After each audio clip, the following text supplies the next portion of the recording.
A very pleasant good afternoon to our viewers. We want to welcome you to another edition of Let's Talk. A very delighted, as always, to be with you on the social media platforms, SLC Adventist, SLC Church Channel, and those of you who are joining via Second Advent Radio. Welcome to Let's Talk. We are continuing our discussion that we started last week on school issues, emotional issues impacting our children, issues that parents need to be mindful of. School reopened for many of us in the Western Hemisphere recently, and we want to take the opportunity to highlight some of these issues. With us, our two guests from last week, we have Mrs. Marcia Samuel, Marissa Samuel, or did I call it wrong again? And Miss Renata Joseph. Both of these young ladies school counselors with a master's degree in counseling psychology. We are delighted to have them with us on Let's Talk today. Ladies, good afternoon and welcome again. Good afternoon. It's a pleasure to be here again. Good afternoon to everyone, and I'm looking forward to our chat today. Well, before we go into the discussion, we invite our viewers and listeners to join us for a word of prayer. Almighty Father and our God, be with us as we go into today's Let's Talk. We thank you for the privilege to share and pray that as we discuss these very important subjects, that you will guide and sustain the discussion, grant that everything will go well and those who listen will be edified. Take full control and have your own way. In Jesus' name, amen. Amen. So friends, we are talking about issues impacting our children as they go to school. The school environment has changed considerably over decades, and we cannot take anything for granted. So as I indicated, we are talking to these two school counselors, and we want to go right into the discussion. Last week, we spoke about the whole matter of how diet can impact children's behavior in school. We spoke about the whole issue of some people being uncomfortable discussing certain things on the Sabbath. We spoke about issues relating to distractions. Technology is one of them. We probably will get back to that in a little while. But I want to begin today by talking about children who are living in abusive situations. You know, abuse has many phases, many faces. So let's get a little specific. How does physical or emotional abuse in the home impact a child at school? A child may be seeing, maybe the abuse is not inflicted on the child, but it may be on the child's mother or other siblings, whatever the situation. How does it impact children at school? When a child witnesses physical abuse, emotional abuse, a father telling a mother, you're stupid, you're this, you're that, you know, those kinds of things, or even the child himself or herself, how does that impact the child? And when you see these things, how do they manifest themselves as counselors? I don't know which one of you want to begin first. Okay, I'll start. As you said, abuse does come in various forms, and abuse comes for various reasons. I know that in dealing with children, sometimes parents don't know how to discipline. They themselves get stressed, and so sometimes they take it out on their children in physical ways. They might beat their children with anything that comes to hand, be it pot, spoon, pot, or sometimes in some situations they take heavy irons and lick their children with. Everything that is harmful, I've heard of parents hitting their children with. Then there's the emotional form of abuse. Parents sometimes get frustrated, or they don't know how to speak to their children. Their children are being disobedient or stubborn about something, or they themselves may be frustrated about whatever is happening in their life, or this is the way they learn to relate. And so they are abusive in the words that they use towards their children. I've heard it all, where parents call children whores, they call children, I don't know if that's okay to say, but that's some I've heard parents call children. They've told their children they regret that they ever had them. They've told their children they're the worst things that ever happened to them. And these are devastating things to children. Sometimes I listen to teenagers, and it happened way back in their childhood, and they can recount an incident of abuse. And so these things have reverberating effect throughout your life. And unless it's processed and you get a grip on the impact it's having on you, it can continue to have a sort of unconscious impact. Sometimes children who are abused are very isolated in class. They're very withdrawn. They don't want to participate because there's so much going on in their mind with what's happening at home. You know, one of our major needs is a need for safety. And if we don't feel safe and comfortable, especially in our home that we spend so much time in, it's hard to focus on anything else. So when they come to school, they have a hard time focusing on you as a teacher, or on teaching, or making friends, and all the other normal developmental things. Physical abuse has physical impacts. If they're hit in a place that is uncomfortable, sometimes parents hit them in a place that is not seen, but they're very uncomfortable in the chair, and they might fidget or move about. If they're neglected, they don't have things to eat, as we talked about. They're hungry, they're tired, they're sleepy in class. They themselves, because this is the way that their parents interact with them, they themselves can be socialized to think that this is the way that you interact. So they themselves can be very aggressive in the classroom to you as the teacher, and or to their peers as well. So these are some of the ways that physical and emotional abuse manifests themselves in the classroom. Thank you so much. Mrs. Samuel, I believe you want to share. I want to feedback on several things that Ms. Joseph shared, but I want to hear from you before I do that. I will start off by saying that hurt people hurt others. Yeah. Sometimes in families, if trauma is not dealt with, it continues in a cycle. And sometimes, as Ms. Joseph says, unintentionally, you don't want to repeat the cycle, but this is all that I know. If I get frustrated, I'm going to take a belt and start wheeling it. Wherever you get it, you take.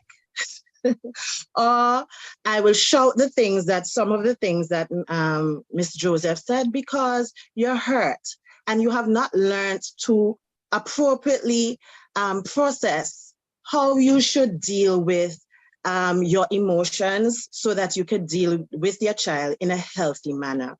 And so parents many times parent how they were parented. And so with that now, I mean, if I'm going to be upset and frustrated, I'm going to shout those things at you. And as a result, you find that we have a lot of students who have self-confidence issues, their self-worth. You know, I am not good at anything. And so you'd find that teachers have to do a lot to build that person's confidence, that person's worth, their esteem, and where children should learn that first to know that they are the best that they can be is in the home. And so if that is not done, we'll have issues there. Along with that, because they do not have that confidence in themselves, they have a lot of self-doubt that they can accomplish, that they can do, because all that I'm hearing in my ears is that I'm not good enough. And so that is another aspect that we come across when persons experience emotional abuse as well as physical abuse, because something must be wrong with me. I am not good enough. In addition to that, we find that sometimes students find themselves in a lot of self-soothing activities to deal with the emotional trauma that they're feeling inside, wherever it comes from. So the self-soothing activities, and most times they are negative. You have some persons who are engaging in music, listening to music and exercise, talking to friends, and those are excellent ways of dealing with emotional challenges. But on the flip side, we have students who engage in that negative self-soothing aspect of engaging in sexual activities because you want to feel loved. Every child should be loved. Every child requires love. That's a basic, along with that basic need of safety, the basic need of feeling loved and cared for is one. And so sometimes, because I am not feeling that, that child will start to engage in promiscuous behaviors. You'll find that they will start to smoke because I get acceptance by persons. Some persons have engaged in self-harm activities like the cutting and these are some of self-harm activities along with the cutting and so on, and drinking of alcohol to dull some of the emotional pain, because these things, they hurt when you hear them. They hurt the individual and they keep repeating themselves in the mind. And so to dull some of these things that they're hearing, children would engage in that, along with, if they're not dealt with, they may go along the line of suicidal thoughts that will go out to, and that may progress on to actually carrying through the thought. And also you have the depression, because as Ms. Joseph said, they may be withdrawn and they have no outlet, or they choose not to utilize outlets to help them. And they may have that depression or anxiety. Now, you both raised some rather very serious, startling issues, I may say. It sounds to me as though what we are in effect saying is that there are serious parental issues. One of the areas I believe I can say is that a lot of times when we have teenage pregnancies, and we will come back to that relative to school, but when we have teenage pregnancies, these teenagers who perhaps have not been parented properly themselves now become parents and don't know how. And depending on their home situation, they may just, I think it was, I'm not sure which one of you said, but we learn parenting from our parents. And, you know, what I see my parents do, I accept as the real thing. And so I do the same thing. But this is real tragic. Now, Miss Joseph, you said that parents would say things to their children. You know, if a parent, a mother, is calling her daughter a whore, I mean, that's pretty damaging. And I'm thinking, now, if a young lady is hearing that consistently, she may just begin to accept it.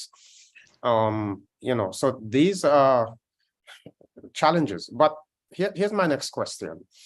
When you discover these things as a counselor, what do you do?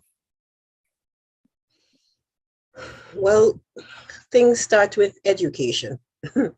When you first have a child and it's a bouncing, happy baby, everybody's excited and joyful. And then, you know, the balloons and everybody else leaves, and it's the parents and the child.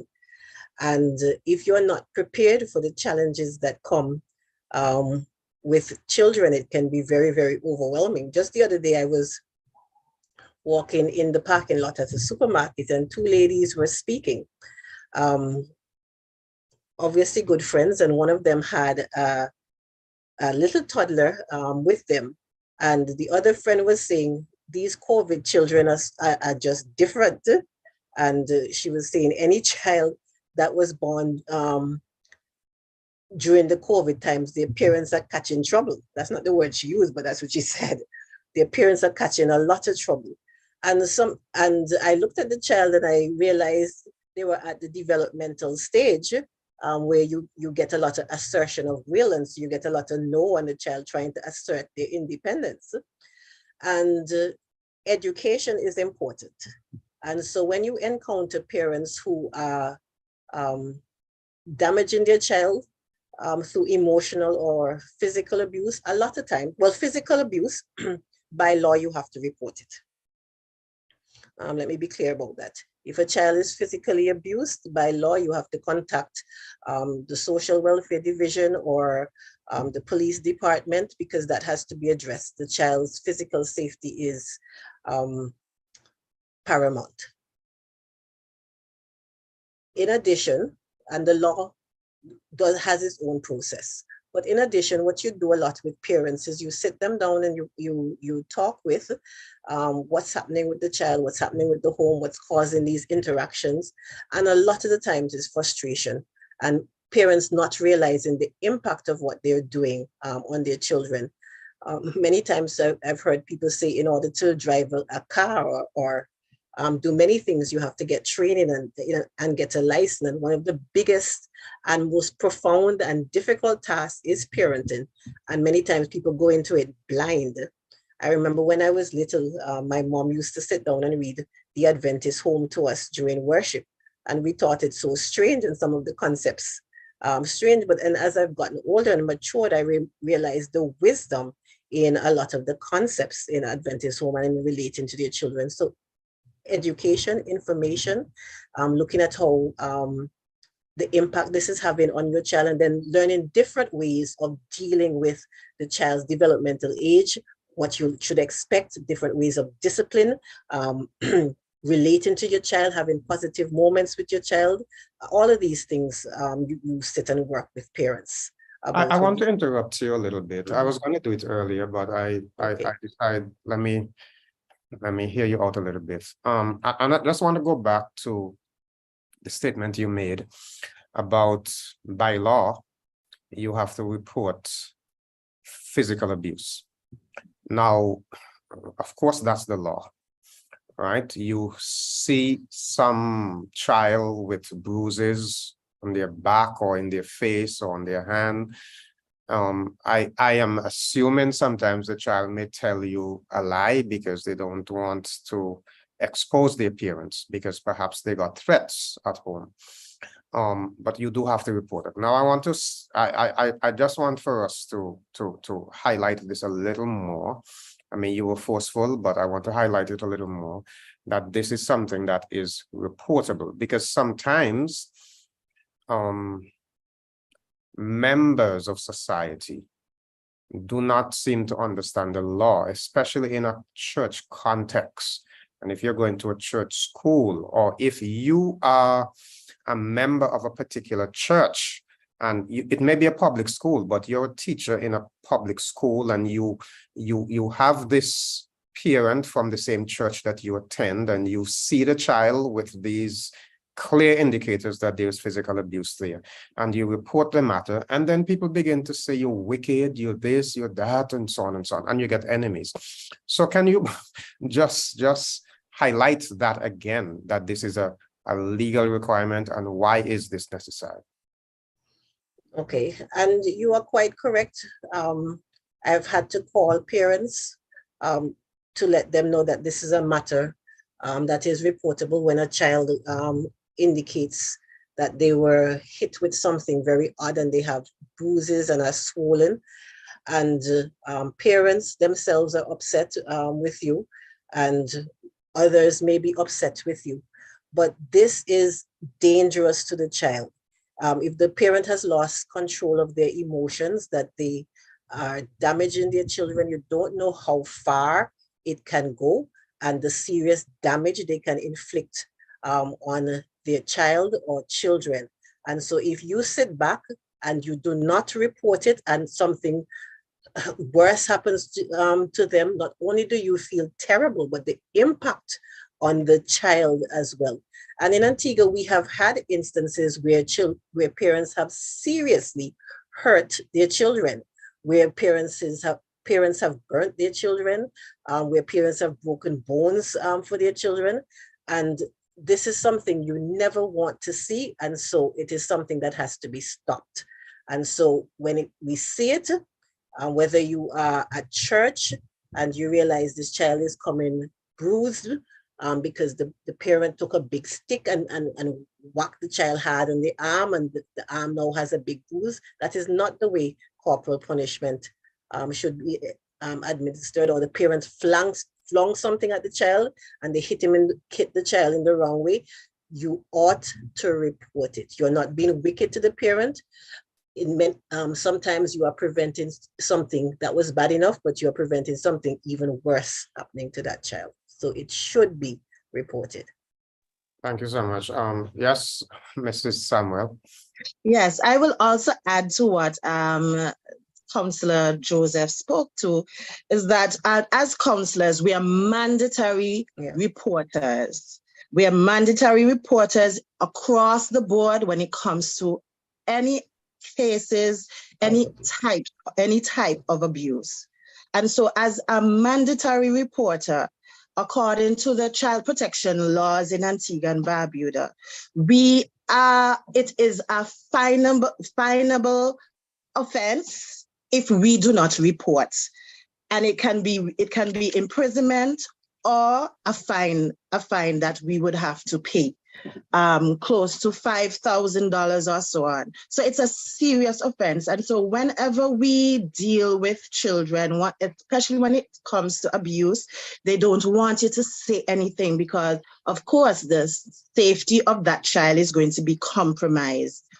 However, that is the limitation of confidentiality that we always have to put forward when a child comes to you, to let them know that, hey, in these cases, I can't keep it a secret.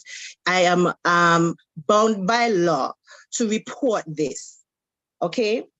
In addition to that, you asked the question, what is done? So when the child comes in and you are told what are some of the issues, you have to do a lot of self-esteem building exercises with the child, constant affirmation and confirmation, because they rely on somebody else outside of the household to build back the worth so that they know that they're enough, they're loved, they're special, they are worthy. And so it is very important that teachers, along with the entire school, recognize that it is important to be empathetic to all students who come to school, because we don't know what these children are going through. So it pays to be kind. But honestly, as counselors, we are mandated on the law to report it. And because of the fact that every child deserves to be safe and to be in a safe environment, that is the reason why we are called upon to report. And can I ask you, are there limits to this? In other words, if you are off the job, let's say I hardly want to say this, but let's say you're volunteering at church. So you're not working now in the school system, and you come across one of these cases. Does that obligation still hold? Once a counselor, always a counselor, quite frankly. I've been on sick leave and and situations are reported to me, and I have to put the steps in place in order to make sure that it is reported. So once you're in a position of supervision authority over a child, and it comes to you that a child is being abused, you are not to say, well, I'm not in a school setting, so it's not mandatory. Once you, and this goes for all church ministry leaders, I think this is part of the training when they look at child protection, and part of what you have to sign when you're going to work with children as well too, that if you see situations of abuse, you are to report it and not to leave it. And with children, as Ms. Samuel said, this is one of the first things when they come into first form. This is one of the first things I teach them, that counselors are confidential, but there are limits to confidentiality. If you tell me that you're harming yourself or somebody's harming you, then confidentiality has to be broken, because I have to protect you. But I tell them the steps I take in place to make sure that they are safe throughout the process. So to answer your question, no matter what position that you are in, once you have the responsibility of looking out for people's children, if you see abuse, you are to report it. Well, I deliberately asked that question because in as much as we are talking about your child at school and the issues relating to school, I wanted it said to those who are listening, because, you know, especially again in a church setting, the church members have this way of thinking that, you know, let's protect the church, let's protect this, not realizing that what they are calling protection is really harm that they're giving to the children. And so I just wanted that reiterated. Now, we don't have a lot of time, but just a little more on this abusive situation. So children do encounter these things, and they do come to school with these things. And what I'm hearing from you both is that it has a significant impact on their ability to learn. You know, it interferes with their self-esteem. It makes them uncomfortable, afraid, affects their socialization skills, etc. So all of this is pretty destructive. Talk to parents. Mrs. Samuel, talk to parents out there. What counsel do you want to give parents? I would say to parents that God gave you an awesome gift of becoming parents, blessing you with children. And these children, biblically, the biblical principles given to parents is that we should not provoke them to wrath, but to love them, to protect them, and to invest in them, not for only now, but for eternity. And so sometimes we have to recognize that there are some areas within our lives that we have to work on first in order to raise healthy, well-adjusted children. And if it comes to the point where parents ought to take parental workshops or go to PTAs where these free information are being shared, make yourself available. If you're a parent who is involved in being a perpetrator of emotional, physical, or sexual abuse, stop it. Stop it. You're hurting, you're harming, you're injuring your child, just not for now, but later down into adulthood, because the cycle will continue unless your son or your daughter gets that professional help that they need. I would also say to parents that we should learn to listen to our children, and see in areas where we can help them. Because sometimes, you know, one parent more than another would be the perpetrator of abuse. So get help for your children. But my overall message to parents is to invest in yourself, learn ways to solve issues, deal with your own emotional trauma that you're experiencing, so that you can bring up well-adjusted men and women in the future. Now, Ms. Joseph, you said something there that I can't help going back to. As you know, I'm into marriage counseling, and sometimes I'm preparing a couple for marriage. I discover that some persons, particularly men, I'm not sure why, think that, you know, nobody should have to tell them anything when they're getting married. They know it all. And I sometimes use the illustration about, you spend how many months preparing for your driver's license, and you have to do a plan if you're going to build a house and get it approved, etc. But you just want to run into marriage, and the same goes for parenting. In fact, there are so many unplanned pregnancies, and then people end up having a child, and how do you deal with it? So that's rather very interesting. But here's a question. Individuals who find themselves in situations where they don't know how. Mrs. Samuel said that they should get help. We from time to time in the Seventh Adventist Church do parenting seminars. My discovery is that the people who attend the parenting seminars are the people who have it together, who are already practicing the skills and those kinds of things. And the folks who really need it don't go. Do you have that situation when you call a PTA meeting or when you try to get to a parent who needs help? Yeah, Definitely. yes. Oh, Miss Samuel had changed things, so I was waiting for her to continue. But yes, with PTAs, and it is so strange with PTAs, now that you mentioned that, and then Miss Samuel talked about it.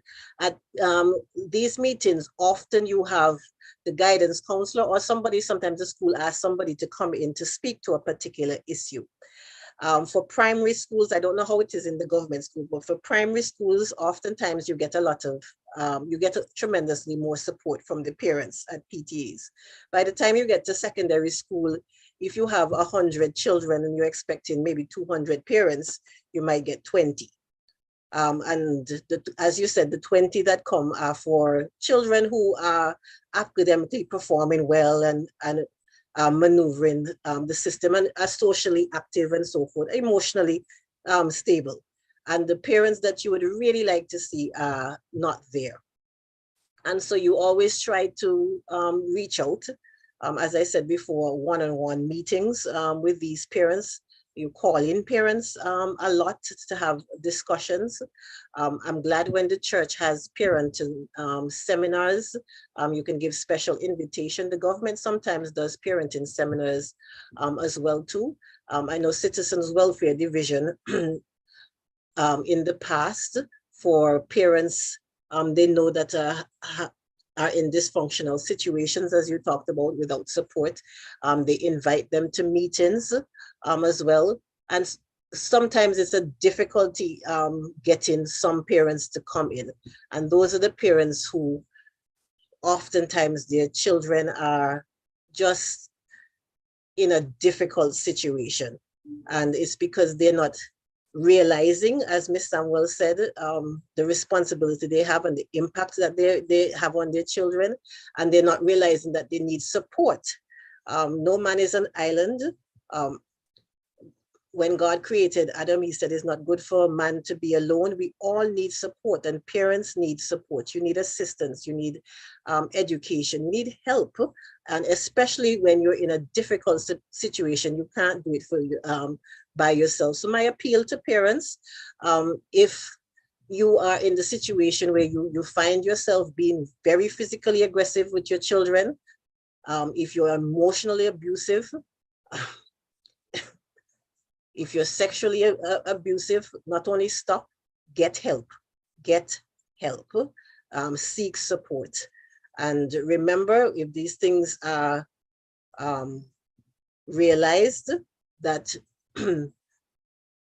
not only would help be sought for you, but there is serious consequences as well. Now you mentioned just now sexual abuse, and I want to kind of switch to that. It's an area that we want to touch because of its importance, right? So in addition to the physical abuse and the emotional abuse, some children also suffer sexual abuse. Now this goes both ways, males and females. Once upon a time, people used to think that only little girls suffer sexual abuse, but the statistics are out there. And it's frightening. It's alarmingly frightening. So I understand that in many instances of sexual abuse, the perpetrator is a close family friend, or even a family member. You know, we have situations where people have stepmothers and stepfathers and the like, or family in-laws coming in, uncles and aunts and brother and those kinds of things. And some parents, unfortunately, are just too trusting of people with their children. So it can be difficult for children, especially when the adults in their lives do not believe them. You know, a child says to mommy, listen, so is the case. I had a situation once where I discovered some 7 years after the fact that a child was sexually abused in a church context, not at church, but in a church context. And the child did not report it because another child around the same time had reported an incident. And the entire church, well, maybe I'm exaggerating a little bit, but several of the members in the church came down on the child and said the child is trying to destroy this good elder and so on. So when it happened to this other girl, she already knew that nobody was going to believe her. And so she kept quiet. She kept quiet for 7 years, but then she tried to kill herself. So the sexual abuse can be very, very traumatic. And a lot of times the children are threatened. If you tell so-and-so, I'm going to kill your mother, I'm going to kill your father. So talk to children who may be in abusive situations. What do they need to know? What should they do? And sexual abuse. Okay.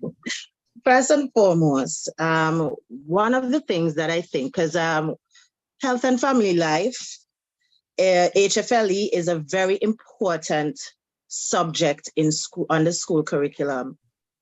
And I think sometimes as schools, we do not put emphasis there because HFLE teaches aspects where it's about protecting my body, recognizing that I'm a sexual being. That's an aspect of HFLE, right? You talk about communicating, knowing how to be assertive, learning to tell somebody no, and learning to be self-aware, learning how to care for the environment. But the point I'm bringing out here in HFLE is that it teaches boys and girls what is appropriate touch and what inappropriate touch is. And I'm taking the opportunity now because we're on the air and children are listening, and the children need to understand that there are some areas on their bodies that should not be touched, that should not be seen, that should not be played with or shown at all. Is that okay for me to, can I continue to tell them what the places are? Right, this is Let's Talk, so talk. Awesome. So there's some areas, and first we start with the first area, which is the mouth. We know persons tend to take advantage of, especially small children, and we know the different types, the modes of sexual activity. And mouth, nobody's supposed to be kissing you on your mouth, putting any body part in your mouth. The next part that that person should not touch or want to see, for the girls, we have our chest, especially for those who have not been, who's not developed as yet, going through puberty, but at least we're seeing some, whether you have breasts or not, this area here should not be touched, rubbed up on, that sort of thing. And we're going down. That's for the boys as well too. Good. So the chest area. We go down between our legs. For the boys, you have the penis. Now, our children need to squirm when they hear about penis, but parents need to call the word, the part by its right name. It is not teely, it is not whatever they call it, it is the penis. So it should not be touched. For the girls, the vagina. Well, and for the boys now and the girls, at the back of you, you have your buttocks, your bottom. Those are the areas, your private areas, the no-touch areas that persons are not supposed to touch. They're not supposed to ask you to show. And if you find that a person is asking you to, you should not touch for others as well. So while persons are not supposed to touch you, you are not supposed to be touching others in those areas. And so if you find that you have persons, whether they're family members, friends, classmates, church people, whomever, persons asking you to do that, that person is a bad person. I'm saying it there. It is that person is a bad person because that person should not be touching you in those areas. Persons around adults, children, whomever should be in a position to protect children. So when they do that, they are causing harm to you. So if a person does that to you, the first thing that I like to tell my children is to yell and tell. Yell and tell. Shout, no, stop, run, go and find an adult who you can trust. Never keep these things a secret. And as you said, when you spoke about them saying that they will hurt or injure a family member, or they bribe you to give you a sweetie or something to keep quiet, never keep quiet about those things. Secrecy helps to cover abuse. So we speak out so that that person can be duly dealt with so that they don't interfere with you anymore, or they don't do that to another person. So that is what I would say to young children. And it is never your fault if an adult comes and touches you. That adult is not well psychologically. Can I say that? I said that. That person is not well psychologically. They are doing things that are evil, and you should not tolerate that. Report it right away. Yes, definitely Ms. Samuel has covered the talk that we give with children. And one thing we always tell them, and as you mentioned, sometimes you're not believed at first, and I'll say a word to parents and adults. We believe children when they tell us. We fully look into the matter, we deal with the matter, but we believe the child. You never give the child the indication that they are not believed. And what I say to children is to tell and keep telling until something is done about the matter. If you tell one person and they brush you aside, tell another adult that you can trust. So if you tell mommy and mommy brushes you aside, tell teacher. If you tell teacher and teacher brushes you aside, tell the principal. And sometimes children are afraid that they're going to get their parents into problems. They're going to get their parents into trouble. And what I say to them is that we're going to get help for your parents, because what they're doing is hurting you. And so you're not getting your parents into trouble. You're making sure that your parents can get help. And I sort of reframe it that way so that they can see that they're not doing something wrong. They're not doing something bad. They're doing something good. And I sort of prepare them for what might happen. You might have persons who may come and talk with you, and you're just going to tell them the same things that you've told me. You're going to think, and it might be very uncomfortable. And you're right about using the correct names with parents when you're talking with your children and you're saying eyes, ears, nose, mouth, all those things, call the correct names. So sometimes children don't know how to say where they've been touched because they don't have any name for the words. People say private parts, people giggle, people just don't talk about those areas at all. So use the correct names for those parts, because the impact of sexual abuse is profound. We've talked about some of the impact, depression, withdrawal, and anxiety, all of those things, poor relationships going forward, all impact of sexual abuse. Inability to learn, there's so many. I'm grateful to both of you for sharing. We do need to sensitize individuals because it's an area that unfortunately some people don't know. And one of the goals of Let's Talk is to bring exposure, to cause people to understand and appreciate. In fact, as you're talking about calling things by the right body parts, there's so many taboo areas.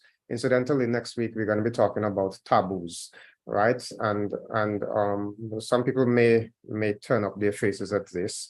And I think it's because we are not really comfortable with who we are and how God made us, and the like. So I want, on Let's Talk, for people to understand they're going to get the naked truth. They're going to get it as it is. So next week we're going to deal with some of those taboo areas. I remember, for example, and I'm not going too much into next week, but I remember being at home one day with my niece and a neighbor. I mean, that's way back, many years ago, of course. And she was bleeding, and I didn't have a clue what was going on, but my neighbor came along. Parents weren't at home, and I heard my neighbor saying she's seen her flowers. What in the world of flowers, But next week we're going to talk about menstruation and sexual dysfunction and those kinds of things on Let's Talk. So spread the word around. But let me just say, in as much as our time is going, there are some parents who are very distrusting of their children.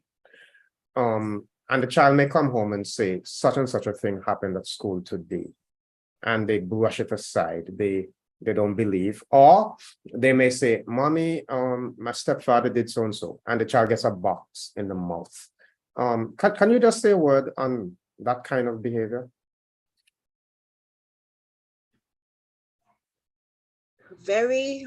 For parents, sometimes they think of the impact that this is going to have.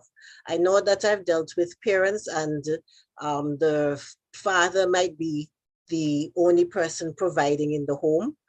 And so they think of how are they going to be able to support themselves after. These are some of the things that parents have said to me when their child has reported abuse. But at the end of the day, I want parents to understand that God has given this child to you to raise, has given this responsibility to you. And very, very, very rarely does a child lie about sexual abuse. Very rarely. And you, by brushing it aside, by choosing not to believe the child, you are further damaging the child. You are further allowing that child to feel as if they're not safe, that they can't trust anybody in the world, that they cannot get help for situations. And you compound the situation even more when you brush it aside. So if your child comes home and tells you that so-and-so has touched them, or so-and-so has made them feel uncomfortable, believe them, look into it, see what you can do to remove the child from that person and that situation. If it's a situation where the person has actually touched your child, report it so that that person doesn't continue to touch other children, and your child is safe.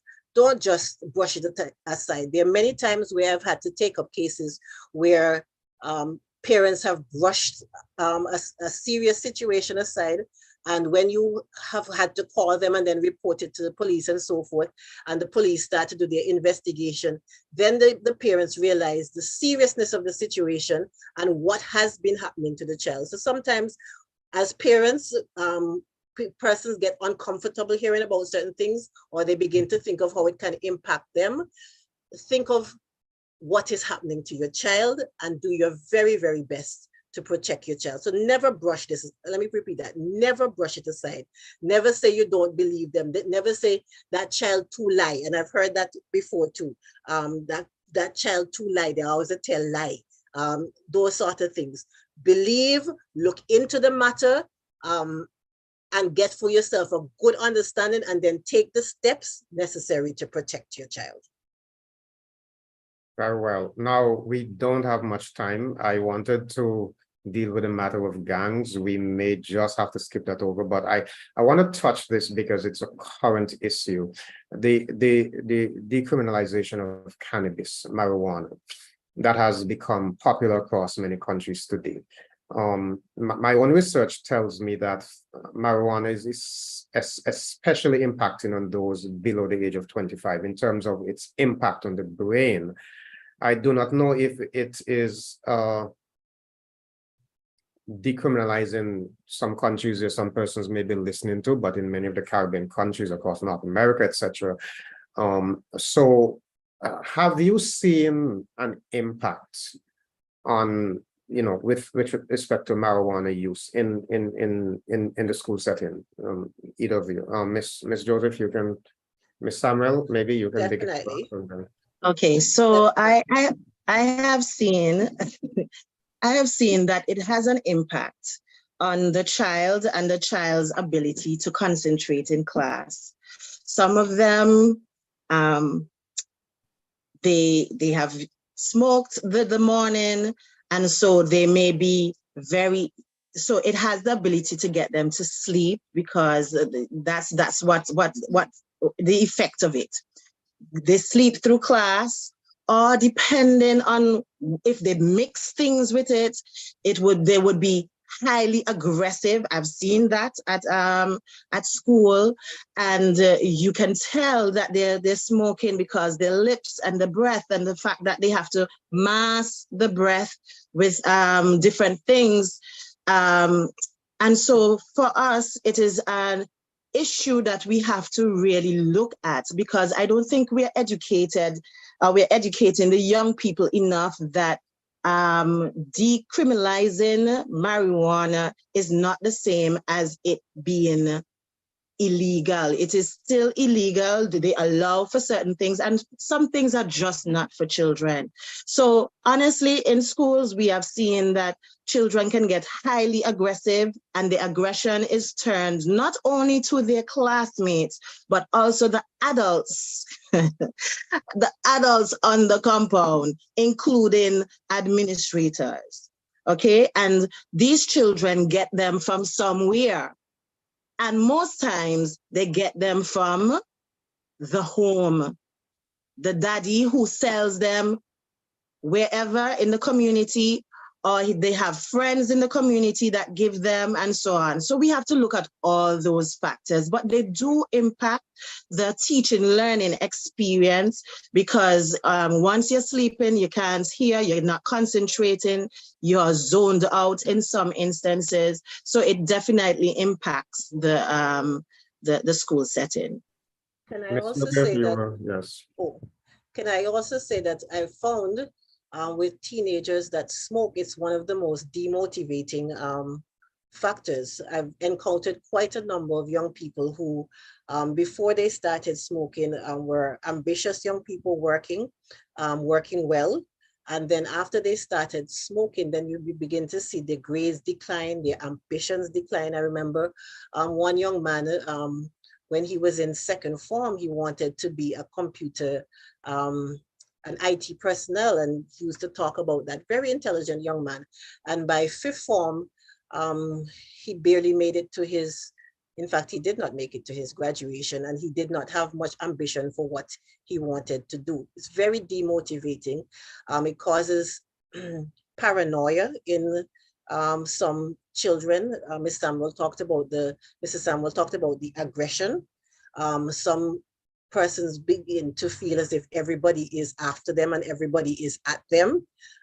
It causes psychosis too. I've encountered young persons who, by the end of school, are seeing and hearing things because of smoking a lot of marijuana. It causes a lot of respiratory illnesses, so they miss school because they have a lot of coughs, they have chest colds. Sometimes we've had to call the ambulance, and this is just situations I've encountered because persons are having severe chest pain. And when you look at it, it's because they've been smoking and it's damaging their lungs.